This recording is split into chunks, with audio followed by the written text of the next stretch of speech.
ભગવાન રામે લંકા ઉપર વિજય કર્યો છે અને ભરતલાલજી, ભરત એટલે ભક્તિ, જે ભક્તિમાં સતત રત છે એનું નામ છે ભરત.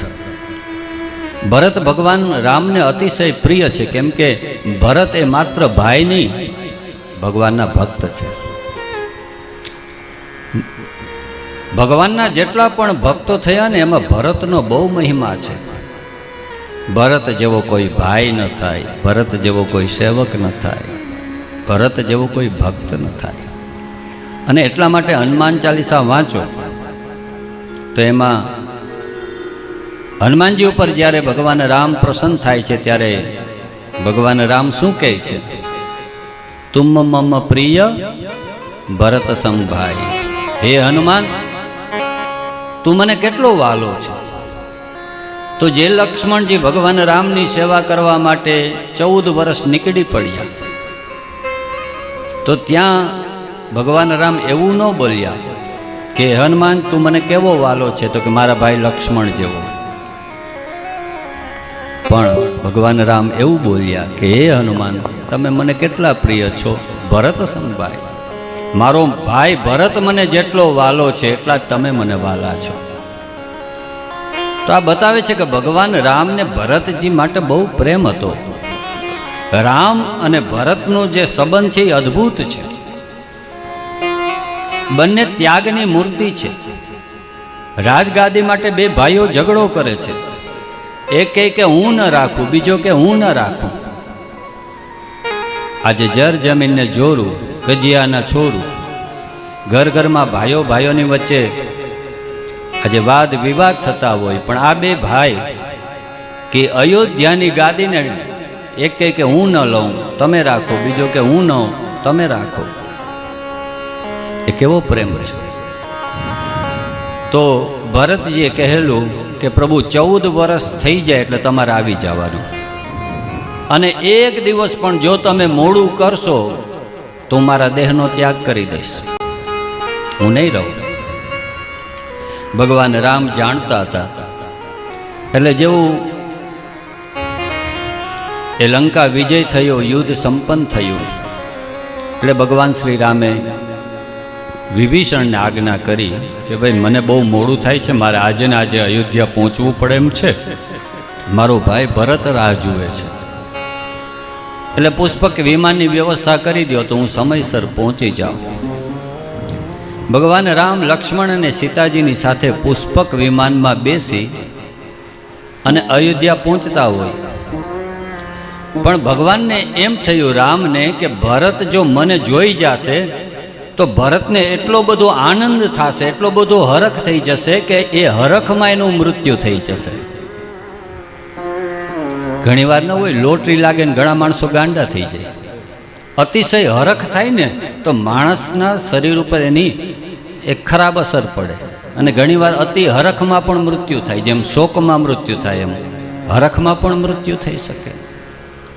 એટલે ભગવાન રામને એવો વિચાર આવ્યો કે હું સીધે સીધો પહોંચીશ અને મને જોઈને ભરત એટલા બધા રાજી થઈ જશે કે એ હરખમાં ને હરખમાં કદાચ એનું મૃત્યુ થઈ જાય.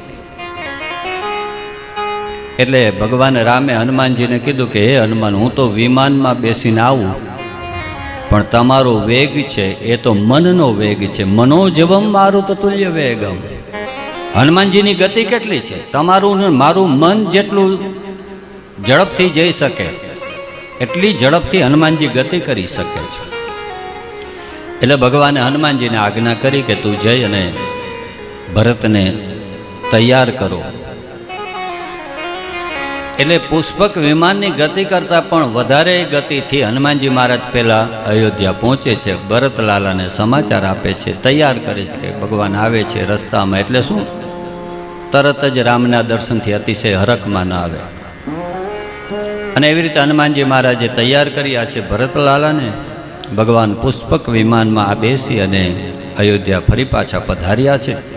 ભગવાન આપણને ખૂબ મદદ કરી છે, તો આપણે એને કંઈક ભેટ આપીએ. આપણે ઇંગ્લિશમાં કહીએ ને એપ્રિસિએશન, કાંઈક ને કાંઈક આપણે એને કદર કરવી જોઈએ. એટલે ભગવાન રામ અને સીતા મૈયા બિરાજમાન હતા સિંહાસન ઉપર. અને એક એક વાનર આવે એને કંઈ ને કંઈક ભેટ આપે, એ રીંછ આવે એને ભેટ આપે. ચારે બાજુ આનંદનું વાતાવરણ છે કે આજ ફરીથી રામ રાજ્યની સ્થાપના થઈ છે. તમે આ પ્રસંગ સાંભળ્યો જ છે કે કિંમતી મોતીની માળા હતી, સીતાજીએ હનુમાનજીને આપી દીધી અને હનુમાનજીએ એ તોડી નાખી મુખથી. લોકોને આશ્ચર્ય થયું કે આ કિંમતી મોતીની માળા આવી રીતે તોડી નાખી. એટલે ઘણાએ કીધું કે ગમે એમ તો એ વાનર રહ્યા ને, વાનરનો સ્વભાવ ભાંગતોડ.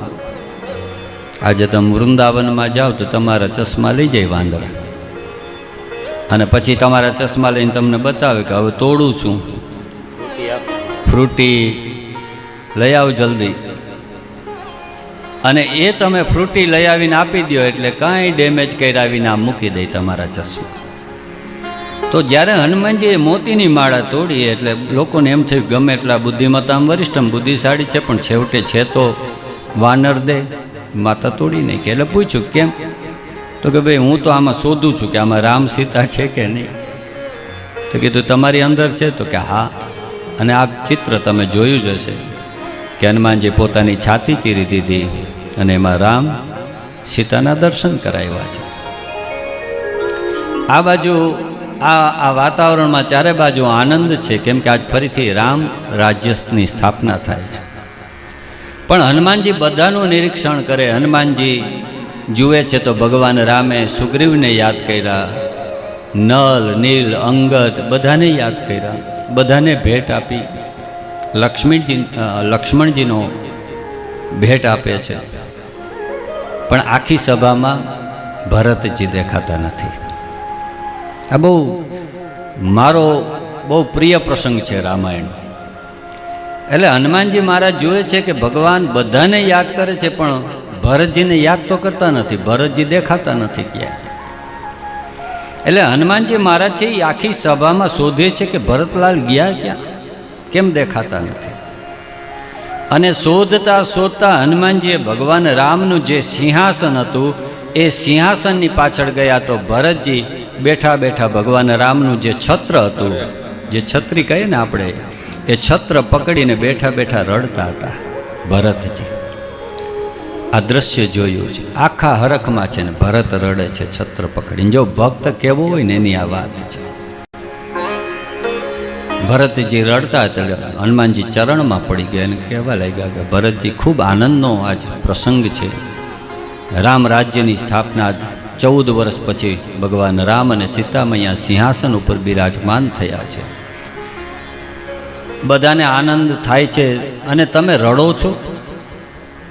તમે સિંહાસનની પાછળ ભગવાન રામની આગળ હોવા જોઈએ, એને બદલે પાછળ કેમ બેઠા છો? તો ભરતજીએ રડતા રડતા જવાબ આપ્યો કે હે હનુમાન, આ ભરતને લીધે રામને જો 14 વર્ષ વનમાં જવું પડ્યું હોય તો હું એની સન્મુખ કેમ થાઉં, એની સામે કેમ જાઉં? આ ભરતને લીધે ભગવાન રામને કાંટા, કંકર આ બધું સહન કરવું પડ્યું છે. હું તો અધમ છું. મારો તો જન્મ શું કામ થયો? રામને દુઃખ આપવા, રામને પીડા આપવા માટે હું. અને ભરતજી એકદમ રડી પડે છે. ભરતજીનો ભાવ જોઈ હનુમાનજીની આંખમાં અશ્રુ આવી ગયા કે આને કહેવાય ભક્ત. ભગવાન રામની પાસે જાય છે, જે ભગવાન રામ સિંહાસન ઉપર બેઠેલા છે. ભગવાનને હાથ જોડીને કાનમાં વિનંતી કરે છે કે ભગવાન, હું જોઉં છું કે તમે એક એક વ્યક્તિને યાદ કરો છો, એક એક વ્યક્તિનું નામ લ્યો છો, એને ભેટ આપો છો. પણ પ્રભુ, તમારા વિયોગમાં ભરતે બહુ પીડા સહન કરી છે. અને એ ભરત તમે યાદ પણ નથી કરતા ભરતને. આખી સભામાં ક્યાંય ભરતજી દેખાતા નથી. તો ભગવાન રામે હનુમાનજી સામે જોઈને પૂછ્યું, ક્યાં છે ભરત? એટલે ભરતજીનું જે પાછળ બેઠેલા હતા, હનુમાનજી કહે છે, પ્રભુ, ભરતલાલજી તમારા સિંહાસનની પાછળ બેઠા છે, તમારું છત્ર પકડ્યું છે અને બેઠા બેઠા ખૂબ રડી રહ્યા છે. અને જ્યારે હનુમાનજીએ કહ્યું કે ભરતલાલજી રડે છે, છત્ર પકડ્યું છે, તમારી પાછળ બેઠા છે, અને ત્યારે રામે કહી દીધું કે ભલે ભરત ત્યાં બેઠો, એ જ્યાં બેઠો ત્યાં બરોબર છે. હવે આજ પહેલી વખત હનુમાનજીને એમ થયું કે ભગવાન રામને આમ કહેતા હોય ભરત મારો ભાઈ, ભરત મારો ભાઈ, પણ આજે સિંહાસન બેઠા ઉપર ભરતને એમ કહે છે કે ભલે પાછળ બેઠો, છત્ર પકડીને ભલે રડતો. હનુમાનજીને આજ મનમાં એવું પ્રશ્ન થયો કે ભગવાન આવું કેમ બોલ્યા. એટલે હનુમાનજી પૂછ્યું કે પ્રભુ આપ આ ભરત માટે કહો છો? અને ત્યારે ભરતજી માટે ભગવાન રામ જે બોલ્યા છે, ઓહો, ભગવાને એટલું કીધું કે હે હનુમાન, ભરત ભલે બેઠો હોય સિંહાસનની પાછળ, એણે ભલે છત્ર પકડ્યું હોય,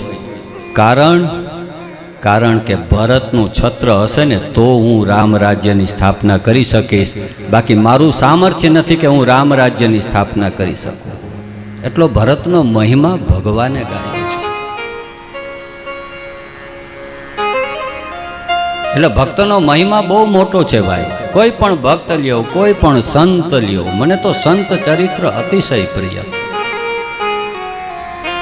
એ પછી જલારામ બાપા હોય, એ પછી ગુરુ નાનક સાહેબ હોય, એ તુકારામ હોય, એ નાનક દેવ હોય, એ નરસિંહ મહેતા હોય, એ મીરા હોય, આ બધાના ચરિત્રનો, એમના જીવનનો મેં અભ્યાસ કર્યો છે.